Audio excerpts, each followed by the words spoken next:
Hello friends, मैं कुलदीप आपका स्वागत करता हूं ग्रामीण अर्थव्यवस्था एवं पंचायती राज की इस क्लास में। यह हमारी सीरीज की तीसरी वीडियो है और इस वीडियो में हम डिस्कस करेंगे मध्य प्रदेश पटवारी भर्ती परीक्षा जो प्रीवियस ईयर क्वेश्चन है। तो उसके हम 20 क्वेश्चन को इस वीडियो में डिस्कस करने वाले हैं। साथ ही साथ उनसे जुड़े कुछ महत्वपूर्ण ऐसे तथ्यों के बारे में बात करेंगे जो आगामी परीक्षा के लिए अत्यंत महत्वपूर्ण होने वाले हैं। तो वीडियो में अंत तक बने रहिए, क्योंकि ये वीडियो आपके लिए आगामी परीक्षा के लिए, सभी प्रतियोगी परीक्षा के लिए, ये मत सोचिए कि ये ग्रामीण अर्थव्यवस्था पंचायती राज के क्वेश्चन है। मैं सारी चीजें उसमें कवर करने वाला हूं जो आगामी परीक्षा में, कोई भी परीक्षा हो जिसमें जीके जीएस आता हो, वो सारे टॉपिक हम इसमें कवर करने वाले हैं। तो आइए पहला क्वेश्चन स्टार्ट करते हैं।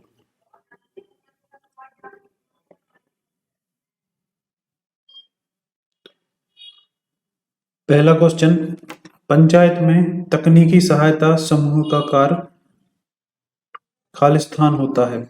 पंचायत में तकनीकी सहायता समूह का कार्य क्या होता है, ये बताना है। तो कार्य का पर्यवेक्षण करना, धन की व्यवस्था करना, रिपोर्ट देना, विकास योजना तैयार करने में सहायता करना। तो जो पंचायत में तकनीकी सहायता समूह का प्रमुख कार्य होता है वो विकास योजना तैयार करने में सहायता करना होता है। हम बात करते हैं पंचायती राज, हम बात करते हैं पंचायत की जो त्रिस्तरीय पंचायती राज व्यवस्था है वो किसकी सिफारिश पर आई थी? बलवंत राय मेहता समिति की सिफारिश पर त्रिस्तरीय पंचायती राज भारत में आया था, जिसमें हम देखते हैं जिला पंचायत,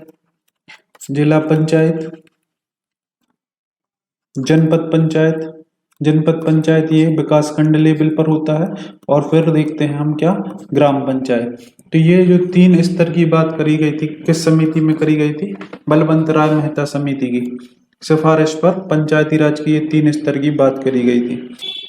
जनपद पंचायत के मुख्य कार्यकारी के रूप में कौन कार्य करता है?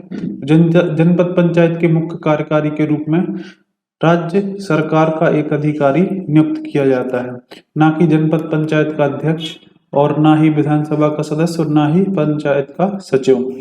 जनपद पंचायत में जो मुख्य कार्यकारी के रूप में कार्य करता है उसका सही आंसर है राज्य सरकार का एक अधिकारी, जो जनपद पंचायत में मुख्य कार्यकारी के रूप में कार्य करेगा। नेक्स्ट, निम्नलिखित में से कौन सा एक मध्य प्रदेश की प्रमुख फसल नहीं है? मध्य प्रदेश की फसल नहीं है पूछा है, प्रमुख फसल नहीं है। तो अंगूर की बात करें तो ये मध्य प्रदेश की प्रमुख फसल नहीं है, बाकी संतरा, पपीता और केला ये मध्य प्रदेश में होते हैं। हम कुछ फैक्ट की बात कर लेते हैं कि मध्य प्रदेश में सर्वाधिक अंगूर की बात करें तो सर्वाधिक अंगूर आपको देखने को मिलेगा रतलाम में।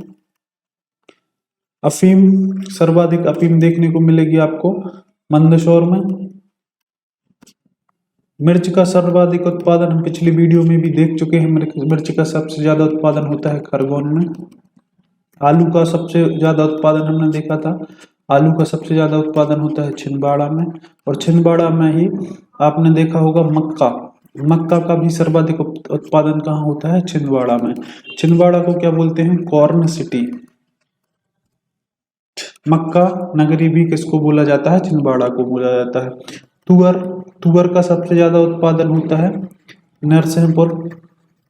नरसिंहपुर में ही गन्ना का उत्पादन होता है, और धना का सर्वाधिक उत्पादन देखने को मिलता है हमें गुना में। इस तरीके से ये कुछ महत्वपूर्ण फैक्ट है जो आप याद कर सकते हैं। नेक्स्ट क्वेश्चन, निम्नलिखित में से कौन सी फसल व्यावसायिक फसल है? व्यावसायिक फसल कौन सी है? तो जैसे गेहूं, चावल, मक्का, कपास। तो इसका सही आंसर है जो कपास है, ये एक व्यावसायिक फसल है। हम कुछ रबी की फसलों की बात करें, रबी की जो फसल होती है वो कौन कौन सी होती है? गेहूं, चना, मटर, ज्वार, आलू, सरसों, ये सभी क्या हैं? रबी की फसलें हैं, इनको याद रख सकते हैं आप। और खरीफ की फसलें, बेसिकली जो रबी की फसलें कौन सी होती हैं? जो फसलें अक्टूबर नवंबर में बोई जाती हैं और मार्च अप्रैल में काटी जाती हैं, तो वो कौन सी फसलें होती हैं? आपकी रबी फसलें। खरीफ की फसलें बरसात की ऋतुओं में जो बोई जाती है, जैसे आप देखते हैं सोयाबीन, मुख्य रूप से सोयाबीन। सोयाबीन का उत्पादन के लिए मध्य प्रदेश को क्या बोला जाता है? Soya state. सोयाबीन, चावल भी आप देखते हैं कि चावल भी बरसात में अधिक मात्रा में, अभी मक्का की भी फसल होती है। ये सभी फसलें आपकी खरीफ की फसलें हैं। और वाणिज्यिक फसल की बात करें तो वाणिज्यिक फसल कौन से होते हैं? जो मोटे अनाज होते हैं। और ये कपास भी क्या है? एक वाणिज्यिक फसल है। नेक्स्ट क्वेश्चन, निम्नलिखित में से कौन न्यूनतम समर्थन मूल्य के लिए सिफारिश करता है? न्यूनतम समर्थन मूल्य, मिनिमम सपोर्ट प्राइस, एमएसपी, और धान और एवं गेहूं के लिए कीमतें जारी करता है। तो ऐसी कौन सी संस्थान है, पूछा है ऐसी कौन सी संस्थान है जो न्यूनतम समर्थन मूल्य की सिफारिश करता है और धान और गेहूं पर न्यूनतम कीमत जारी करता है? तो उसका सही आंसर है कृषि लागत एवं मूल्य के लिए आयोग। ये इसके लिए अलग से आयोग बनाया गया है, कृषि लागत एवं मूल्य के लिए आयोग। हम इनकी बात कर लेते हैं। तो कृषि लागत मूल्य के लिए इसकी स्थापना है, जो इसकी स्थापना की गई थी 1 जनवरी 1965 को इसकी स्थापना की गई थी। जब इसकी स्थापना की गई थी तो इसका नाम था कृषि मूल्य आयोग, कृषि मूल्य आयोग। और वर्तमान में इसका नाम 1985 में इसका नाम बदल करके क्या कर दिया गया? कृषि लागत एवं मूल्य आयोग। तो आई होप ये समझ में आ गया। एक बार फिर से देख लेते हैं। जो कृषि लागत मूल्य आयोग, इसकी स्थापना 1 जनवरी 1965 को, ये 1965 को की गई थी। और कृषि मूल्य आयोग के रूप में इसकी स्थापना की गई थी। 1985 में इसका नाम बदलकर कृषि लागत एवं मूल्य आयोग कर दिया गया। आई होप ये समझ में आया होगा। अब बात कर लेते हैं नाबार्ड। बहुत ही इंपॉर्टेंट आपके लिए संस्थान है नाबार्ड। नाबार्ड की स्थापना 12 जुलाई, यहाँ लिख लो, ये आप एक कॉपी पेन लेके बैठा करो जिसमें ये सारी चीजें नोट करते जाओ, सभी चीजें इंपॉर्टेंट होने वाली हैं। नाबार्ड की स्थापना 12 जुलाई 1982 को शिवरमन समिति की अनुशंसा पर नाबार्ड की स्थापना की गई थी। और इससे संबंधित जो अधिनियम है वो है 61 अधिनियम, 1981 का ये अधिनियम था। तो नाबार्ड की स्थापना 12 जुलाई 1982 को शिवरमन समिति की सिफारिश पर, और इससे संबंधित एक्ट है 61, और 1981 का ये अधिनियम है। नाबार्ड का फुल फॉर्म होता है national bank for agriculture and rural development, राष्ट्रीय कृषि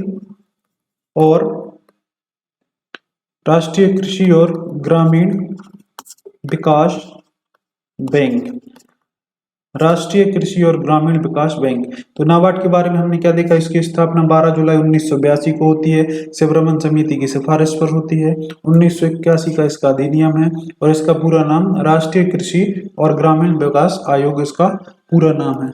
कृषि एवं कल्याण मंत्रालय, इसकी बात करें तो इसके जो मंत्री हैं, वर्तमान में इसके मंत्री हैं नरेंद्र सिंह तोमर, हमारे जो कृषि एवं कल्याण विभाग के मंत्री हैं। एक और महत्वपूर्ण संस्था है नीति आयोग। नीति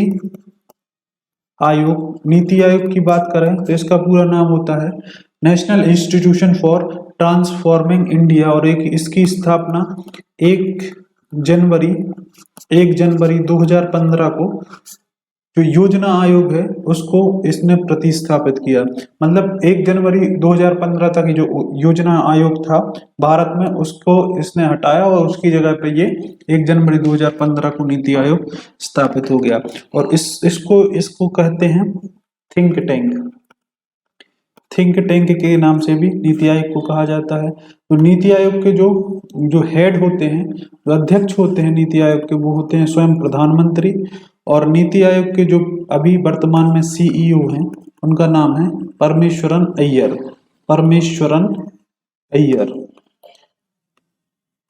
ये नीति आयोग के वर्तमान में कौन है? सीईओ। आई होप ये सारी जानकारी आपको समझ में आई होगी। नेक्स्ट क्वेश्चन, मनरेगा के अंतर्गत महिलाओं के लिए कितना प्रतिशत कार्य आरक्षित है? तो 1/2 नहीं है, 1/4 नहीं है, 1/8 नहीं है। तो महिलाओं के लिए जो मनरेगा के अंतर्गत जो कार्य आरक्षित है वो 1/3 कार्य आरक्षित है।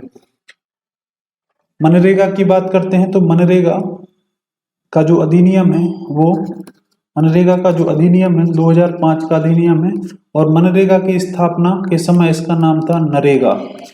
और ये मनरेगा जो स्थापना के समय इसका नाम था नरेगा, और ये 2006 से भारत में लागू हो गया था।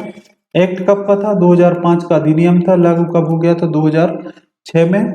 और 2 अक्टूबर 2009 को इसका नाम मनरेगा कर दिया गया था। महात्मा गांधी इसमें शब्द ऐड कर दिया गया था। कब? 2 अक्टूबर को। आई होप ये सारी चीजें आपको समझ में आ गई हो। एक बार फिर से देख लेते हैं। जो नरेगा है, मनरेगा नरेगा के रूप में 2005 के अधिनियम से 2006 में हुई थी, और इसका नाम मनरेगा कब हुआ? 2 अक्टूबर 2009 को इसका नाम मनरेगा कर दिया गया, और उसमें महिलाओं के लिए जो आरक्षण है वो 1/3 है। नेक्स्ट क्वेश्चन, पंचायती राज पर अशोक मेहता समिति को खालिस्तान शासन द्वारा नियुक्त किया गया था। यूपीए, एनडीए, कांग्रेस इनके द्वारा नहीं किया गया था, इनको जनता शासन द्वारा नियुक्त किया गया था। जो अशोक मेहता समिति है, इन्होंने द्विस्तरीय पंचायती राज की अनुशंसा की थी। नेक्स्ट क्वेश्चन, अर्थव्यवस्था का प्राथमिक क्षेत्र खालिस्तान से संबंधित है। जो अर्थव्यवस्था का प्राथमिक क्षेत्र है वो कृषि से संबंधित है। सबसे पहले कृषि पर ही बल दिया जाता है। नेक्स्ट क्वेश्चन, बलवंत राय मेहता कमेटी ने सुझाव दिया कि पंचायती राज की संरचना खालिस्तान में होनी चाहिए। हमने अभी पहले ही क्वेश्चन में इसके पहले डिस्कस किया है। जो बलवंत राय मेहता कमेटी थी, जो समिति थी, ये त्रिस्तरीय पंचायती राज की बात करती है। जिला स्तर पर जिला पंचायत, विकासखंड स्तर पर जनपद पंचायत, और गांव में ग्राम पंचायत, ये स्तर की बात करती है। तो इसका सही आंसर हो जाएगा ग्राम, खंड और जिला स्तर। निम्नलिखित में से कौन सी सिंचाई परियोजना मध्य प्रदेश से संबंधित नहीं है? मध्य प्रदेश में कौन सी परियोजना नहीं है? तो वरुणा परियोजना है, इंदिरा सागर परियोजना है, और वन सागर है। ये जो बंकी परियोजना है ये मध्य प्रदेश की परियोजना नहीं है। नेक्स्ट क्वेश्चन, वर्ष 2017-18 के लिए श्यामा प्रसाद मुखर्जी रुर्बन मिशन के अंतर्गत प्रदान की गई केंद्रीय सहायता खालिस्तान के बीच है। पिछली वीडियो में हमने देखा था कि रुर्बन मिशन किसके द्वारा? श्यामा प्रसाद मुखर्जी रुर्बन मिशन के अंतर्गत इसकी स्थापना की जाती है, और इसमें जो सहायता राशि है वो 201 से 210 लाख के बीच में इसकी सहायता राशि दी जाती है। रुर्बन मिशन की बात करें तो ये कब लागू होता है? रुर्बन मिशन 21 फरवरी सन 2016 को रुर्बन मिशन चलता है। तो ये यहाँ पे इसके लिए 2017-18 के लिए राशि पूछी थी, तो 201 से 210 लाख रुपए इसकी केंद्रीय सहायता राशि है। नेक्स्ट क्वेश्चन, विज्ञान की वह शाखा है जो मृदा, जल और फसल प्रबंधन के सिद्धांत और गतिविधियों से संबंधित है। तो कौन सी शाखा जो मृदा, जल और फसल के प्रबंधन से गतिविधियों पर आधारित है? तो वो है कृषि विज्ञान, इसका सही आंसर है। नेक्स्ट क्वेश्चन, निम्नलिखित में से कौन गेहूं के साथ मिश्रित फसल के रूप में उगाने के लिए उपयुक्त है? तो गेहूं के साथ इनमें से कौन सी फसल लगेगी? तो गेहूं के साथ इनमें से सरसों। अभी हमने देखा था कि गेहूं कौन सी फसल है? गेहूं रबी की फसल है, और सरसों भी रबी की फसल है। तो ये एक दूसरे के साथ मिश्रित खेती में हो सकती है। हमने एक और क्वेश्चन देखा था कि सर्वाधिक गेहूं सबसे अच्छा गेहूं कौन सा होता है? तो सबसे अच्छा गेहूं होता है मध्य प्रदेश में सरबती गेहूं। नेक्स्ट क्वेश्चन, पंचायत का कार्यकाल कितने वर्ष होता है? चुनाव परिणाम घोषित होने की तिथि से 5 वर्ष तक नहीं, अध्यक्ष के चुनाव की तिथि से 3 वर्ष तो होता ही नहीं है। नेक्स्ट, जैसे ग्राम सभा द्वारा निर्धारित किया जाता है, ग्राम सभा द्वारा इसका निर्धारण नहीं किया जाता है, तो जो पंचायत का कार्यकाल होता है पहली बैठक से 5 वर्ष इसका कार्यकाल होता है। नेक्स्ट क्वेश्चन, केंद्र सरकार द्वारा 2016-17 के लिए DRDA योजना के तहत दी गई राशि किसके बीच है? तो इसकी जो राशि है 250 से 255 करोड़ रुपए के बीच में इसकी राशि दी गई थी। नेक्स्ट क्वेश्चन, प्रधानमंत्री फसल बीमा योजना के अंतर्गत किसानों को कितने प्रतिशत देना पड़ता, किसानों को वार्षिक वाणिज्यिक या बागवानी फसलों के लिए प्रीमियम राशि कितने प्रतिशत देना पड़ती है? तो जो प्रधानमंत्री फसल बीमा योजना है, प्रधानमंत्री फसल बीमा योजना, इसमें जो प्रीमियम राशि है ये 3 फसलों के लिए है। सबसे पहले रबी की फसल, तो रबी की फसल के लिए है 1.5 गुना 1.5%, खरीफ की फसल के लिए 2%, खरीफ की फसल के लिए कितना है प्रीमियम राशि 2%। हमसे पूछा है वाणिज्यिक या बागवानी, तो वाणिज्यिक या बागवानी के लिए कितना परसेंट होता है 5%। प्रधानमंत्री जो फसल बीमा योजना है इसकी बात करें तो ये 18 फरवरी 2016 को इसकी 18 फरवरी 2016 को ये अस्तित्व में आई थी और पीएम नरेंद्र मोदी द्वारा इसकी घोषणा की गई थी। तो प्रीमियम की राशि रबी की फसलों के लिए 1.5%, खरीफ की फसलों के लिए 2% और बागवानी के लिए 5%। नेक्स्ट क्वेश्चन, विश्व बैंक के अनुसार 2016 में भारत की प्रति व्यक्ति जीडीपी है, तो इसका सही आंसर है $1723। विश्व बैंक की बात करें तो विश्व बैंक की जो हेडक्वार्टर है वो वॉशिंगटन डीसी में इसका हेडक्वार्टर है। विश्व बैंक का मतलब वर्ल्ड बैंक का हेडक्वार्टर कहाँ पे है? वॉशिंगटन डीसी में। और IMF का भी हेडक्वार्टर कहाँ पे है? वॉशिंगटन डीसी में। IMF international monetary fund. Next, Bharat निम्नलिखित में से किस संगठन का सदस्य नहीं है? तो WTO, G20, G8 या बिम्स्टेक। तो भारत इनमें से किसका जो सदस्य नहीं है? तो भारत G8 का सदस्य नहीं है, बिम्स्टेक का है, G20 का है, WTO विश्व व्यापार संगठन, इसका भी सदस्य भारत है। विश्व व्यापार संगठन की स्थापना 1 जनवरी 1995 को इसकी स्थापना हुई थी। नेक्स्ट क्वेश्चन, 2015 में भारत का मानव विकास सूचकांक है। 2015 में जो भारत में मानव का विकास सूचकांक था वो था 0.624। तो ये इसका सही आंसर है। अभी हम बात करें मानव विकास सूचकांक में भारत की रैंक कितनी है?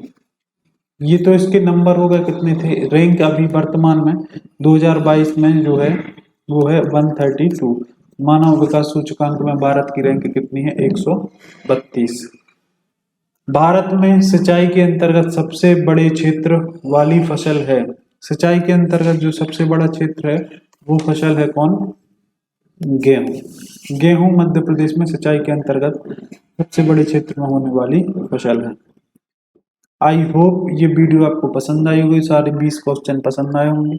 आपने सारे जो फैक्ट मैंने बताए हैं वो नोट कर लिए होंगे। सभी फैक्ट आगामी जो प्रतियोगी परीक्षा है, चाहे वो PSC हो, चाहे पटवारी हो, चाहे आपका SI हो, सभी के लिए जो GK GS ही है अति महत्वपूर्ण GK GS होने वाला है। तो आप आगामी जो वीडियो में डालूंगा उनकी लिंक पाने के लिए, उनका नोटिफिकेशन पाने के लिए मेरे चैनल को सब्सक्राइब कर लीजिएगा और बेल आइकन को प्रेस कर लीजिएगा। वीडियो पसंद आई हो तो लाइक और शेयर जरूर कीजिएगा। धन्यवाद।